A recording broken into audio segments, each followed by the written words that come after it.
Hello and welcome to Ageless Rock Channel, where megalithic fans can see ancient sites from a different perspective. India is a beautiful country with tons of megalithic sites. In this video, I'm going to look at Aurangabad Caves system. Aurangabad Cave site is near Aurangabad city in Aurangabad district. According to mainstream, something happened here between 6th and 7th century. Aurangabad Caves were created along a cliff side of a bedrock in Aurangabad district. While there are plenty of spaces to make nice temples in the valley, ancient Indians somehow decided to choose the least logical place to create rooms for worship and meditation at 700 meters above sea level 1400 years ago. They chose basalt bedrock. If you read from Wikipedia, the bedrock at Aurangabad Caves is comparatively soft basalt rock. It sounds like there are soft and hard basalt, and ancient Indians chose soft basalt. Basalt has an average density of 2,900 kg per cubic meters. I don't think ancient soft chisels can do well in any form of basalt. Aurangabad Caves are Buddhist temple site which can be divided into three areas. Cave 1 to 5 is in western group. Cave 6 to 9 is in eastern group. Cave 10 is a little bit vague. Northern group is on the other side and is not finished. Locals knew about this place, but as usual, some Europeans will come along and rediscover it in 19th century. The first written account was from James Bird in 1847. John Wilson mentioned it in 1858. These caves were supposed to be carved with soft ancient chisels approximately 1400 years ago. However, there is nothing solid to relate to any dynasty. Just like any megalithic sites, the original creators are always missing and left without a trace. Let's start with the western group of 5 caves. It is not just the size of the project that boggles my mind. The cavities hollowed out and forgotten in history until Europeans rediscovered it in 19th century is just as boggling to me. This western group of Aurangabad Caves attracts very little tourists due to its lack of promotion, partly also because it is close to the even more famous cave sites like Ellora, Ajanta and Pitalkhora. But that doesn't mean Aurangabad Caves are not impressive. Let's start with the first cave. Cave number 1 has an enormous 75 feet wide opening. But before you check out the cave, let's look at the exterior. Someone did the impossible groundwork before anything can be done to this site. Look at the huge cut-out groove mark above the cave. I'm sure no one spent so much time doing this on the outside. There would have been too much time and manpower wasted for such an activity. Just like Ajanta Caves, it is very strange that ancient Indians decided to smack into basalt bedrock by the cliff, where it is more challenging for construction workers. In reality, this site was already molded by a civilization before that.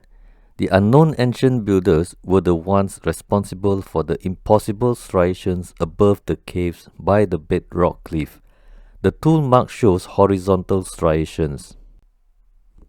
I cannot imagine you visit Ajanta Cave site without the modern raised platform for tourists. This is a steep drop from the top to the bottom. That means working on this basalt bedrock cliff is not only extremely hard, but it is going to require special planning. It is believed that cave number 1 could have started as early as 2nd or 3rd century. This enormous project of removing basalt for a facade would have been humanly impossible. The proposed ancient chisels would have been too soft for basalt bedrock project. Try and imagine the triangular block that went missing prior to any work that can be done to hollow out the inside. At the glance, you can tell the horizontal and vertical work was done with a machine we are not familiar with. Furthermore, the raking tool marks already tells me it was done with a raking type of tool we do not have. It has even spacing at a similar angle with a curve. As you can see here, Cave 1 has a lot of work to do. There are walls and pillars and niches to carve, but instead, the ancient Indians spent much time making sure the walls are smooth and 90-degree.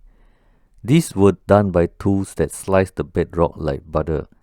Any theory would make more sense than mindless activities with soft chisels. Do you think ancient Indians spent so much time removing a huge chunk of bedrock on the outside for Cave 1 but didn't have time to finish it? Cave 1 is actually known as an unfinished vihara. So much work done on the outside, but the inside was left unfinished. This 76 feet wide and 9 feet deep unfinished vihara entrance needs to be re-examined. Cave 1 is on elevated area. Coming down the stairs from the west, you will reach Cave 2 and Cave 3, which are next to each other.